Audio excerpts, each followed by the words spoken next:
Oke, kita langsung ke berita pertama ya. Datang dari Sumatera Utara, suasana Mandailing Natal sore itu tenang seperti suasana rumah mertua pas kita pulang bawa tangan kosong, sunyi, sepi, nggak disapa. Silent treatment. Tapi di balik keterangan itu KPK sudah siap sprint, ngumpet di balik tiang listrik sambil nyari sinyal duit haram yang ditanam di aspal proyek jalan.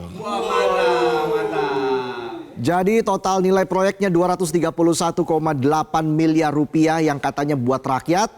Tapi ternyata yang mulus bukan jalannya tapi praktek suapnya.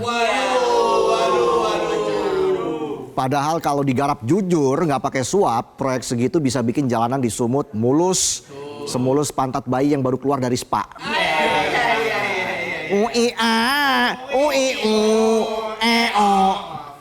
Kamis 26 Juni 2025 minggu lalu, 5 orang ditarik dari jalur proyek ke jalur proses hukum. 3 orang dari pejabat, 2 orang dari pengusaha. Sebuah kombinasi ideal untuk kejahatan maksimal. Udah kayak tim futsal, tapi yang ini semuanya striker. Nggak ada yang mau jadi kiper, alhasil gawang anggaran bobol. Yang pertama ada Topan Obaja Ginting, Kepala Dinas PUPR Sumut. Baru juga dilantik, masih anget. Seragam dinasnya aja mungkin masih bau toko tuh. Tapi udah fitting seragam tahanan KPK. Semangat nyolongnya udah kayak bocah baru download Mobile Legend. Tapi langsung nekat solo rank. Auto lose strike, ngerengek, banting HP. Mah beliin HP baru lagi mah. Kemudian Rasuli Effendi Siregar, pejabat pembuat komitmen alias PPK. Tugasnya ngeluarin komitmen, tapi komitmennya bukan buat warga, tapi cuma buat nentuin berapa fee yang masuk ke kantongnya. Ya mirip-mirip janji manis mantan, manis di depan, nikung di belakang. Sisanya ada Helianto dari Satker PJN plus 2 pengusaha, Akhirun Effendi dan Raihan Dulasmi Pilang. Yang nyari proyek bukan cuma pakai proposal, tapi diselipin amplop tebal dan kenalan ordal. Niatnya bisnis tapi lobinya mirip pesugihan. Ada tumbalnya, tumbal uang negara dan kesejahteraan rakyat. Modusnya klasik, saking klasiknya KPK udah bisa tebak dari aroma. Belum lihat barangnya udah kecium bau amplop basah. Aroma apa ini SpongeBob? Uang lebih terasa manis daripada madu. Uang 2 miliar rupiah disiapkan sebagai uang muka buat dapetin proyek. Nggak lewat lelang, nggak lewat e-katalog, tapi lewat bisikan. Ngobrol di kafe. Ikut kunjungan. Yang isinya lobi-lobi di sela makan siang. Ladalah. Dan dari 2 miliar itu 231 juta rupiah berhasil diamankan. Sisanya ya udah tahu saya, kok nanya saya. Tapi itu semua baru pemanasan. Karena ternyata mereka punya grand design alias desain besar.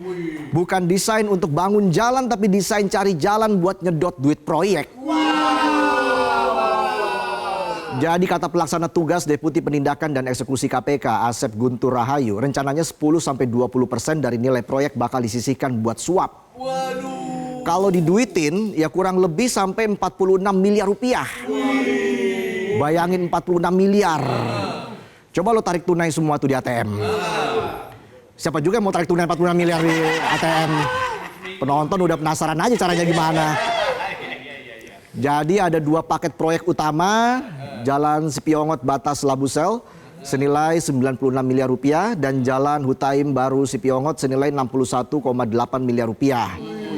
Sisanya proyek-proyek dengan judul penanganan longsor, preservasi dan pemeliharaan. Padahal isinya sama, gasak anggaran. Dan beneran kayak tim futsal, mereka berlima ini sudah kerja keras atur strategi tipu-tipu biar kelihatan rapi. Jadi tendernya tuh dijarakin seminggu-seminggu biar kelihatan kayak natural. Padahal e-katalog sudah disiapin dari awal. Pemenang tender sudah ditentuin, yang lain cuma figuran. Kayak bawa gebetan ke rumah buat dikenalin ke ortu. Berharap ngobrol serius, sampai rumah malah ngobrolin dinosaurus. Kamu suka T-Rex atau Brontosaurus? Saya suka T-Rex pak, saya kan Ranger merah. Ternyata ortunya nggak serius dan sudah punya calon dari awal. Ya kalau bapak nggak suka sama saya, oke. Saya kembali ke markas laporan ke Zordon. Jadi mereka itu ikut kunjungan lapangan, ikut duduk, ikut ngupi, ikut rombongan. Bahkan salah satu pengusaha ikut iring-iringan mobil Gubernur Sumut. Dan disinilah nama Bobi Nasution naik ke permukaan.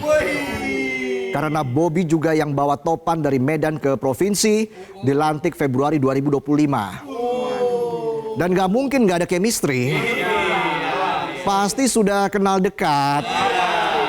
Sudah ikut bengek. Karena gak mungkin orang baru bisa langsung duduk di posisi kepala dinas. Emangnya naik odong-odong?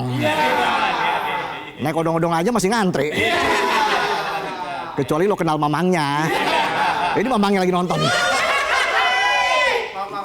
Dan saat ditanya tentang sohibnya yang ketangkep, Bobi bilang dia kecewa. Kecewa doang gak cukup buat mulusin jalan, apalagi buat nambal kerugian negara.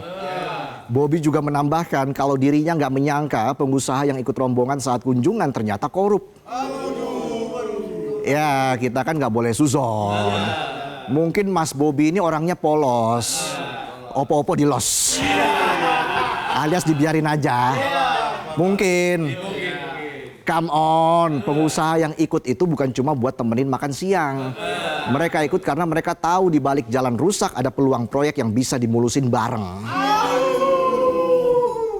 Padahal posisi Mas Bobi gubernur, dan ketika anak buah Anda ditangkap karena bagi-bagi proyek kayak nasi kotak arisan, wajar publik curiga.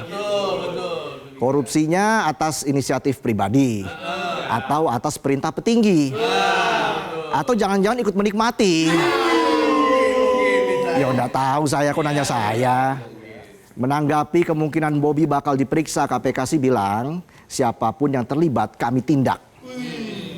Publik udah sering banget dengar kalimat itu. Tapi realisasinya kayak nge-DM mantan. Di-read doang tapi belum tentu ditindaklanjuti. Mungkin isi DM-nya gombalan tuh. Sayang, baikan dong. Kalau marah-marah kan bikin cepet tua. Kalau marahnya berdua namanya menua bersama. Bisa aja kayak set welcome. Lagian nih kalau udah ngomongin hubungan korupsi dan kekuasaan, hukum jalannya udah beda. Udah kayak hindarin macet lewat jalan tikus yang banyak portalnya. Giliran nggak di portal, jalannya buntu. Ujung-ujungnya putar balik, kena macet lagi, stuck. Habis itu cari lagi jalan tikus. Ketemu orang hajatan, putar balik lagi. Siklus macam apa ini? Balik lagi, pernyataan Bobi seolah menepis keraguan itu. Dia bilang siap diperiksa, bahkan siap memberikan suplai data kalau diperlukan. Nah, tinggal kita lihat nanti akankah saat panggilan pemeriksaan Bobi langsung hadir atau pakai drama mangkir. Pertanyaannya, berani nggak penegakan hukum kita naik kelas? Atau cuma berani gertak tapi nggak berani menindak? Atau justru malah nyari alasan buat mundur pelan-pelan sambil bilang kita telusuri dulu, jangan buru-buru. Oke, cukup ya teman-teman wartawan, terima kasih. Padahal ini momen besar buat KPK membuktikan kalau hukum itu bukan pembantu kekuasaan tapi pelayan keadilan. Ingat, kalau kita serius memberantas korupsi, hukum itu nggak kenal kawan, nggak kenal saudara. Hukum cuma kenal bukti dan fakta, salah atau benar, asli apa palsu.